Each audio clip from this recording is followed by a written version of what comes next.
A Saturday night shooting left 2 people dead and 2 others injured. We'll tell you what led up to the shooting. And temperatures remain chilly with upper 20s expected for the next several hours, but there's a brief warm up on the way before some up and down temperatures. I'll have the forecast. Plus, a young life lost in a Southside house fire. What we've learned from IFD about the victim and what they believe caused that fire to start. Live from Indy, you're watching 13 News.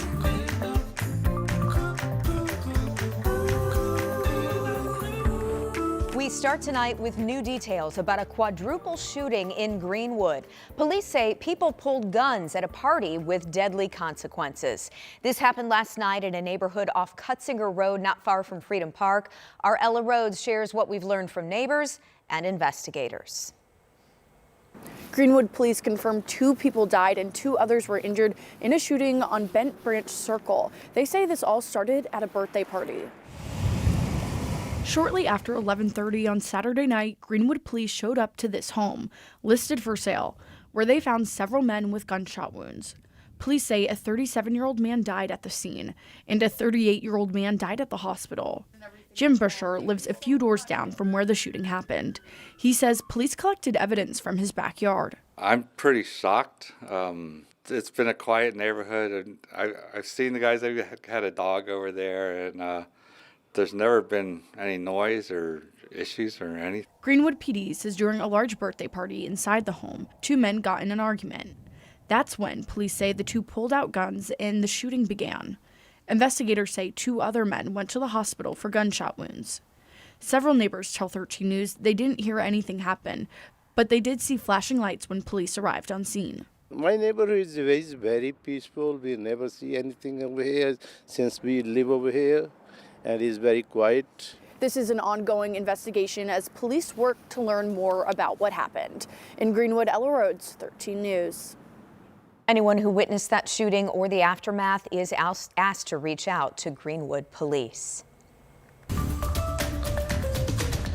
We have a heartbreaking update tonight about this house fire on the south side. We've learned the 2-year-old child trapped and rescued from the flames last night has now died. Fire crews responded around 10 o'clock Saturday to Finley Avenue near Raymond and I-65. A family of 5 lives in this home. The parents told firefighters they were only able to get 2 of their children, a 4-year-old and a 13-month-old, out of that burning house along with their dog. IFD says the father tried to go back in to get his 2-year-old, but the smoke was just too heavy. First responders found Isaiah Howell Jr. unconscious upstairs. They pulled him out, tried to save the toddler, but IFD tells us he died after arriving at Riley Hospital. Investigators ruled this fire accidental, and they believe the cause was electrical. IFD says the family had lived here for about a year. IFD tonight also investigating a house fire on the east side last night, and they say this one was arson. So it happened around 10:30 on North Bolton Avenue near 16th and Arlington. 13 units battled heavy smoke and fire and got it under control in about a half hour. A family of the homeowner says he died several years ago and this home has been vacant ever since. But they told IFD it's been broken into several times, including last night. So the fire is being investigated as arson. No word yet on any suspects. Now to Marion, where police arrested a 14-year-old for a shooting at an apartment complex. This happened Friday night on West 14th Street near Southwestern Avenue.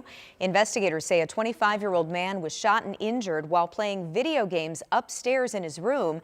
Marion police narrowed the suspect to the 14-year-old. He's accused of firing a gun toward the victim's window.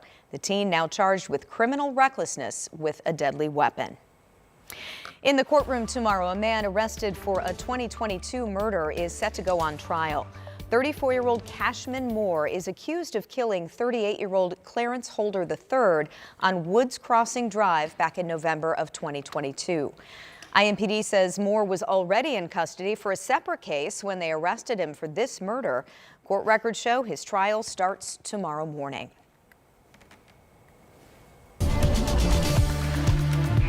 All right, 6:04 and to the weather now. Gosh, it looks and feels a lot more like January. Yep, there you see it. Snow on the ground. We're getting flurries as well. There's wind, there are slick roads, plus bitter cold temperatures. Here's the good news. We do have a little warm up in the forecast, which we could use. I kind of made the mistake. I'm like, oh, it's not that bad out. Went on a walk in the park this morning. No. Frigid.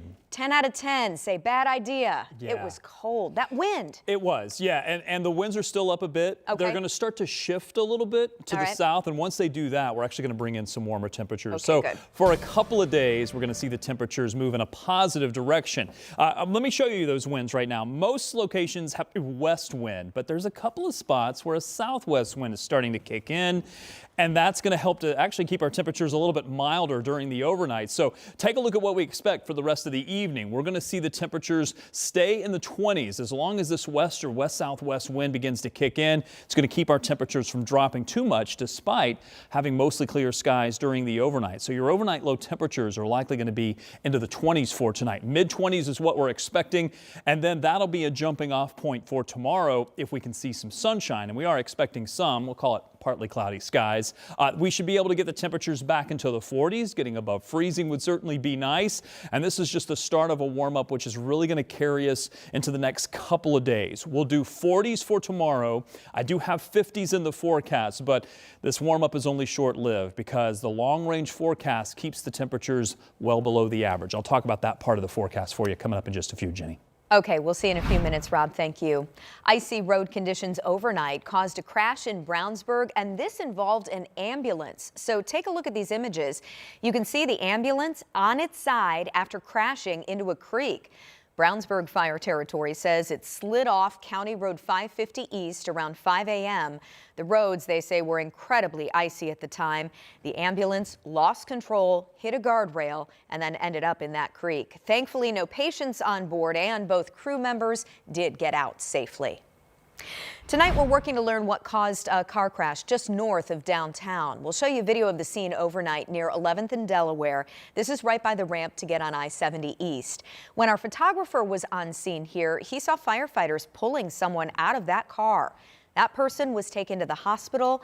We have reached out to IMPD to learn how the victim's doing now and what led to this crash. Of course, we'll keep you updated as soon as we learn more. Fallout continues tonight after an ICE agent shot and killed a woman in Minnesota. Federal agencies say that shooting was in self-defense, but local officials and witnesses dispute that claim. Now, protesters are making their voices heard across the country. We saw another protest here in central Indiana today, this one in Fishers. You can see a pretty large crowd gathered at Roy G. Holland Park, holding signs and candles. Organizers say the vigil is meant to honor Renee Nicole Good. That was the woman killed in Minnesota. We have some sad news to share with you tonight. Lois Eskenazi, a philanthropic leader here in Indianapolis, has died at the age of 92. According to an obituary from Flanner Buchanan, she passed away last Sunday in Juniper, Florida. Lois Eskenazi grew up in Chicago, but she made a monumental impact here in Indianapolis. She met her husband, Sidney, at IU, and over decades, the couple founded Eskenazi Hospital and Health Foundation, the Eskenazi Museum of Art, and the Eskenazi School of Art, Architecture, and Design.